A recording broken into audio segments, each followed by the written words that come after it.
When Black Americans find out they are not Native Americans or indigenous to America. This document is an official enrollment card for the Chickasaw freedmen, former slaves owned by the Chickasaw Nation. Owned by the Chickasaw Nation. Owned by the Chickasaw Nation.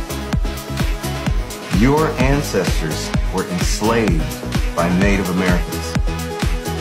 Here's your great-great-grandmother, Mary Kemp, her 11 children, including Bill Cheatham, your great-grandfather, William. And you can see William's father, Henderson, or Hance Cheatham. You are one of the few African Americans who was not enslaved by white people, but enslaved by Native Americans. I don't know how I feel about that. It's crazy because most people don't realize that the Cherokee, Creek, Seminole, Choctaw, and Chickasaw nations owned slaves.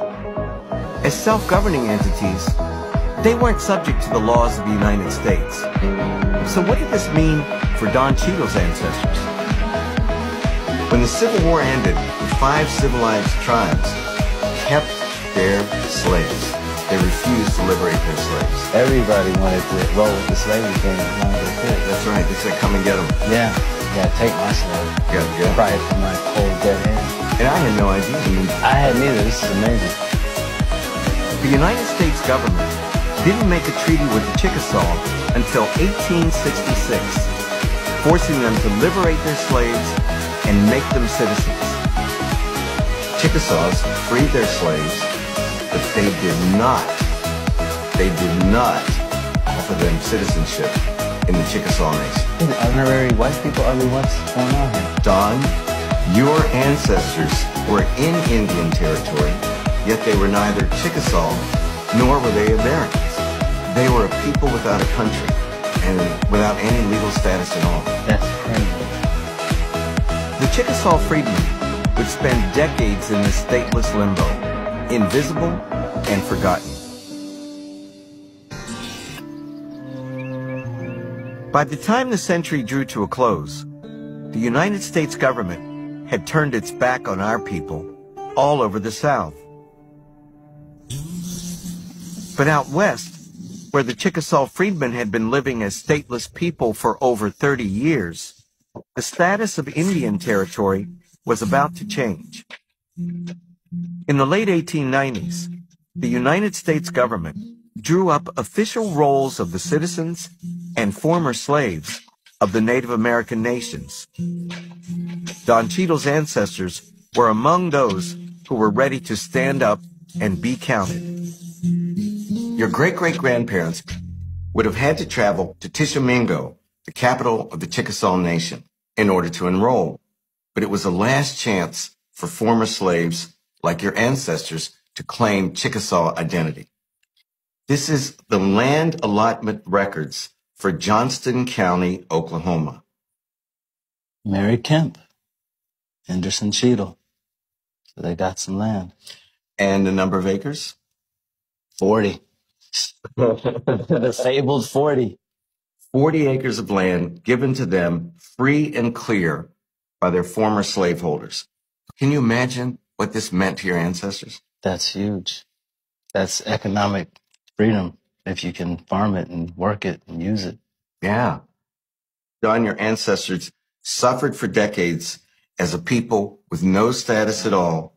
Yet in the end, they received something that other African Americans, as you know, only dreamed about.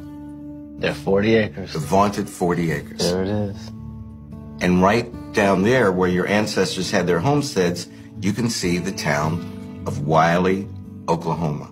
Yeah. Now, Wiley was one of the all-black towns founded by former slaves. So the whole town was free slaves? Whole town, all black.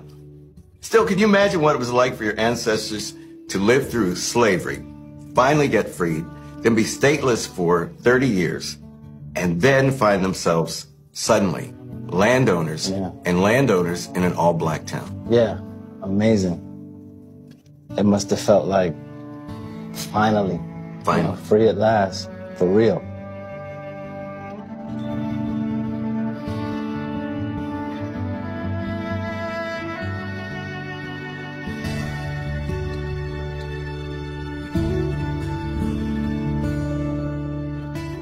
In 1907, Oklahoma became a state, and the Chickasaw freedmen were United States citizens at last.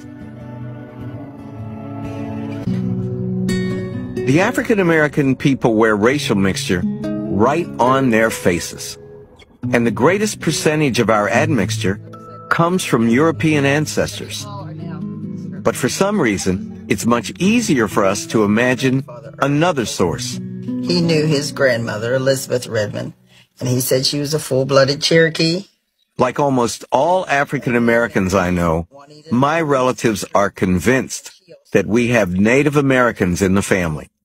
This is Lucy's sister, and she had hair down to her knee. I thought she looked, like a Native American. And that's, like I said, that was my mom, and she wore 70s headbands. Oh, that's your mom? In the 70s. Oh, she your looked mom's like, cool. Everyone thought she was Native American. I have a little Choctaw Indian in my background. She looked like an Indian woman. She looked like, like straight off the prairie. They talk about the cheekbones and yeah. She always had long black hair, and so, that's Indian hair. But I've long been suspicious of these stories. How could so few Native Americans sleep with so many African slaves? Tina grew up believing that two of her grandparents were part Native American. But you're only 1% Native American. You know how your family has always thought that you had all this Native American heritage? Yes. It was white heritage that you had. All this time I've been thinking Indian. I was dying to find out what tribe it was. You're from the tribe of Europe. Wow. And I'm 3% Native American. So I got just a little Indian. You got a little Indian in you. 0% Native American. And 0% Native American. There you go. And 0% who were Native American. We're going to have to tell the Choctaw Nation in Oklahoma now. I misrepresented myself. I'm not Choctaw at all, And you'll see there's no figure for Native American because you ain't got no Native American. Set the record straight. Even Don Cheadle, who we would expect to have some Native American ancestry because of the connection to the Chickasaw, members of your family owned by Native Americans. But we don't find any. Wow. And you're not alone in not having any measurable Native American ancestry. 1 in about every 20 African Americans only 1 in 20 has any significant amount of Native American ancestry. So apocryphal. Yeah. No. Turns out they didn't really dig you that much.